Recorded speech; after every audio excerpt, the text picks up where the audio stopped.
నా పైసలు నాకు ఇయ్యి, నేను పోతా. ఇత్తం కమలు, ఈసారి పంట పైసలు వచ్చినాక తీసుకొచ్చి నీ చేతుల్నే పెడతా. కొంచెం ఓపికబట్టు. ఇంకెంత ఓపిక పట్టాలి? ఇప్పటికే 2 సంవత్సరాలు అవుతుంది. తీసుకున్నప్పుడే చెప్పినా రేపిత్తా మాపిత్తా అనొద్దని. మళ్ళీ మీరు గదే పాట పడబడుతుంది. నేనేం చేయాలి? ఇత్తం కమలు, మా రాత నేను మంచిగా లేక ఆపుతాను, లేకపోతే నీ పైసలు మీకు ఇవ్వకపోదుగా. అరే, మీ రాతకు నా పైసలకి ఏమైనా సంబంధం ఉన్నదా? తీసుకున్నప్పుడు రాతలు గుర్తుకు రాలే? నా అప్పు కట్టేటప్పుడే రాతలు గుర్తుకొస్తానే? ఏంది అప్పే కొడతాను చూస్తారా? తీసుకున్న పైసలు వెనుక ముందు కడతాం కానీ మంది సొమ్ము తీసుకొని బాగుపడేటోళ్ళం కాదు మేము.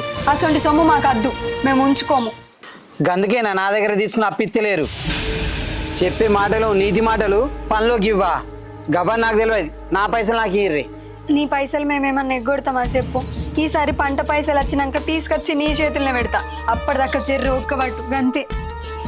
గట్ల ఓపిక బట్టే గింత దూరం వచ్చింది కథ. ఇంకోపిక పట్టినా అనుకో అటే పోతాయి. అసలు మీకు అప్పిచ్చి తప్పు చేసిన ఏదో పాపం ఇస్తే నన్నే తిప్పిస్తారా? నీ మొగం చెప్పు, నా పైసలు నాకిమ్మని. ఏదో ఒకటి చేసి అప్పు కట్టాలి.